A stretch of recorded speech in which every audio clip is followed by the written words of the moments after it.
So you want to play D&D and have awesome miniatures and be able to use things that are not just tokens. Well, in this tutorial I'm going to show you how I paint things that are good enough for the table.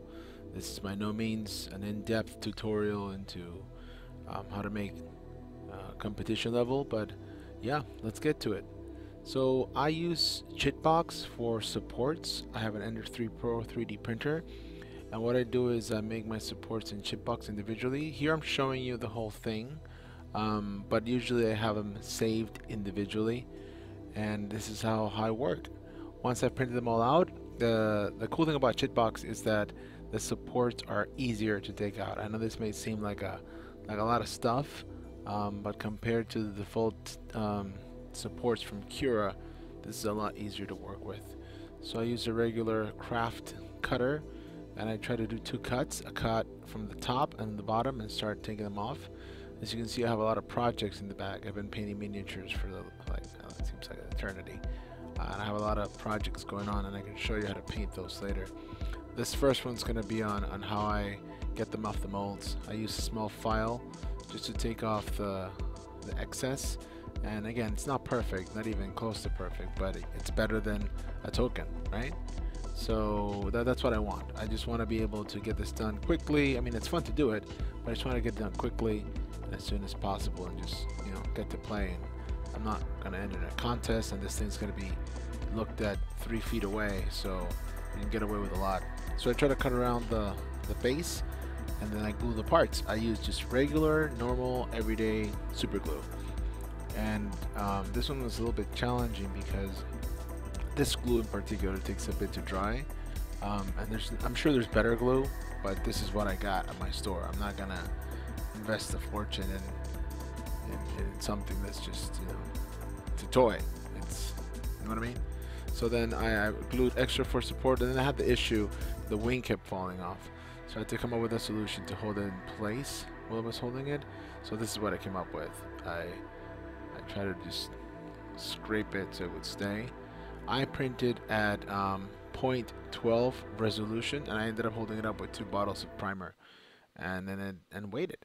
So I made this in pieces, and I filed down the head as best as I could using a nail file. I'm sure there are better things, and I was trying to figure out how to align this, like what to align it with. I decided to align it using the top fin, and there were some gaps underneath, because again, it's not perfect, because it's just, you know, better than a token. Finally, it was strong enough, dry enough that it would hold, and it held. And what I ended up using was extra little bits to fill the gaps in the bottom, and you know, that was done. Waited for a few hours, and then it's time for priming. I know you could do this with a one of those fancy what do you call them, the airbrushes, but I'm not gonna do that. I don't need extra equipment. I just wanna get this done as soon as possible.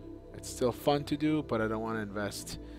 I'm not a professional. I'm not a, you know, a super perfectionist. I just want to drag into to fight. That's better than the token. And don't get me wrong, this process is still fun, but it's a lot more accessible. And look at my paints; they're just craft paints. I don't have fancy paints, and it works. You know, I'm not saying if you want to go out and do super fancy paints, you can. I mean, go ahead and do you. You know, but if you're in a budget and you got a family and you got things to do, I'm not gonna spend hundreds of dollars on paint. This is just watered down craft paint, and then I would seal with a matte varnish just to seal everything, and it works fine. I have minis that have been fine for years.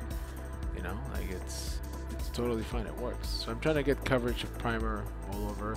I usually work holding the base and just trying to get as much as I can. It doesn't have to be perfect, but it does have to cover most of it so that when you do paint, it sticks. I love this Vallejo primer. I'm probably doing it wrong or whatever, but I don't care. I also add some flair to the bases. Again, just regular silicone glue glued there, and then some PVA after the silicone's dryish, and just put it over there to get some texture. And then I get some sand from the beach, and I just pour it on.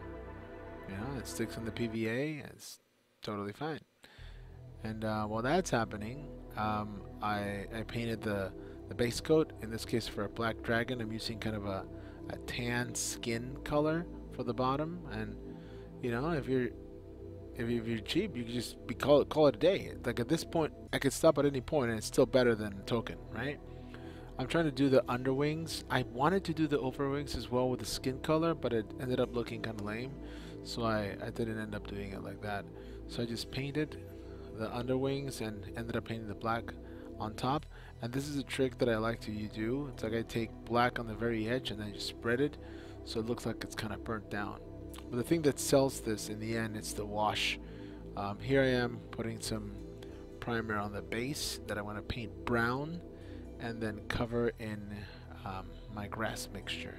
Paint the horns the same color and bumps your uncle. There you go. It's a lot better than token.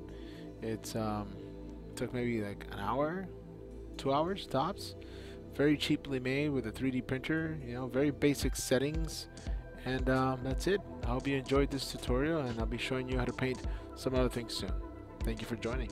Bye.